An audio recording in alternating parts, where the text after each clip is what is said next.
this video, I'm going to show you guys how to change a blown hydraulic line.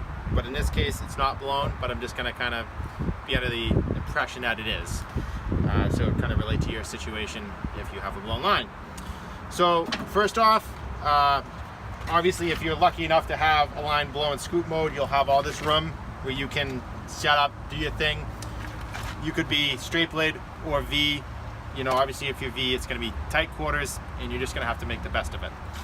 But you want to make sure the beak is collapsed, so you know at least there's not a lot of pressure on your system when you start releasing these lines, because it will spray and blow out. So I'm going to go to the top of the reservoir tank here and I'm going to loosen this breather nut. If you want to come take a look at this, I'm going to take this off. Sometimes you can hear a little bit of air escaping, just like that. All right, and the tools that you'll need for this job is a 7/16 wrench and a 3/4, and usually a 1/4 of Easy Flow hydraulic fluid from Fisher. So we'll start with removing the protective wrap.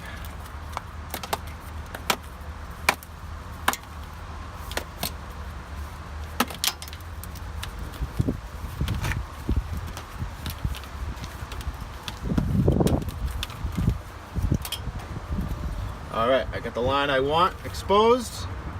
Everything's good. Come up here.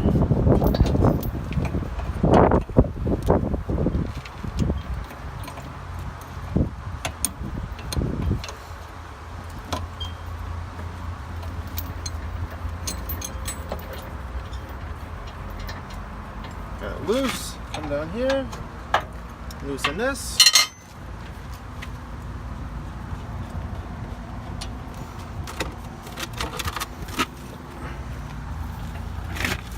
And my new line is right here.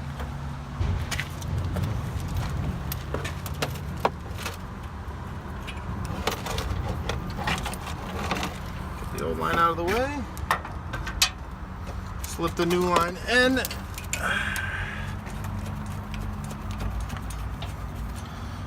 Normally I'll wait to tighten down both ends till I have them secured on both sides, in case I gotta twist it or move it.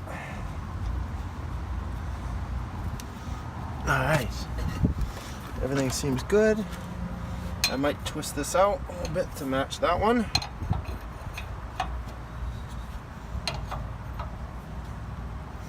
Don't go too crazy, just, you know, snug enough.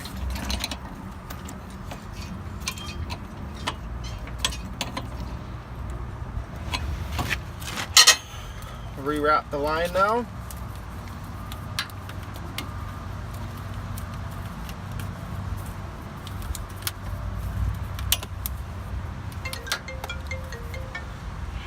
We'll just ignore that for now.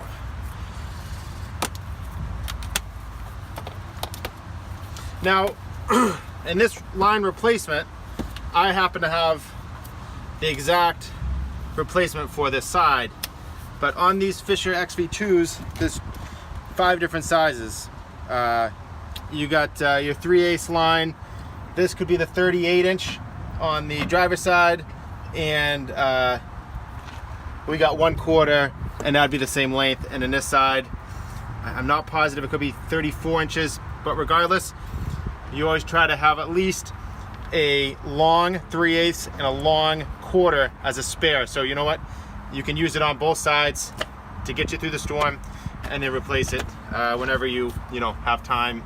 And then you got your little shorty 1/8, which is for the piston lift cylinder. So now we're gonna fill the system. I'm gonna take my 7/16, undo the fitting, the fill spout here. I wanna make sure we don't lose that. It's easy to lose that in a snowstorm. Take this.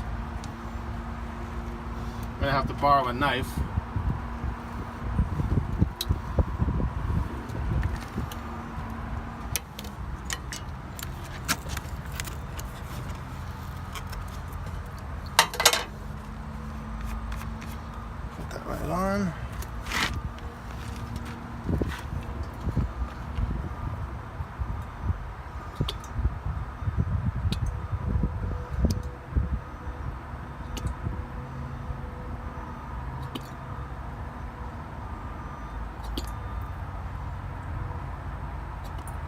Should be good.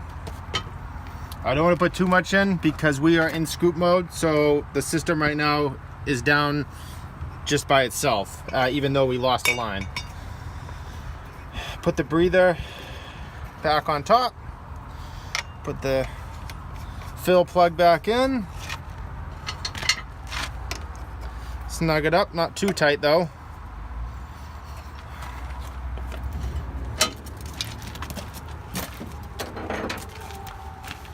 Very good.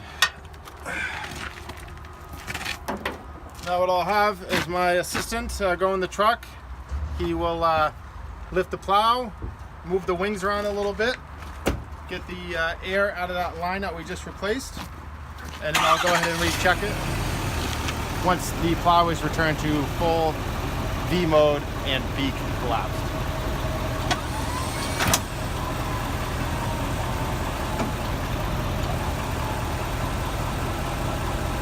Go ahead and straight blade, Michael, or V.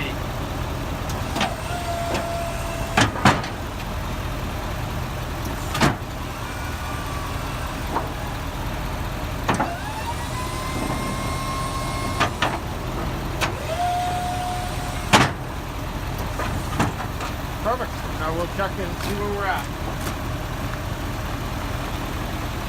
In order to get an accurate reading, you got to collapse your beak completely and make sure you're in V mode.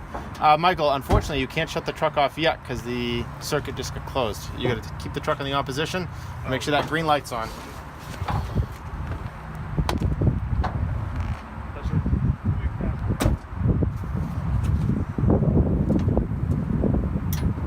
There it goes.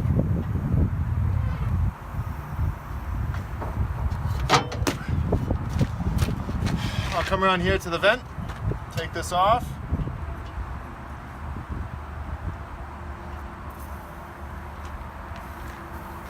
Get some pressure in there because we were just using it. Now it's important to make sure when you're checking your fluid, you pull this cap off, because if you just go right to this without pulling that off, it's going to spray out and make a big mess.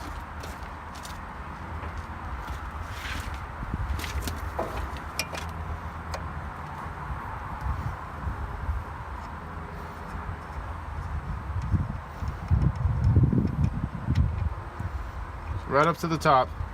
Perfect.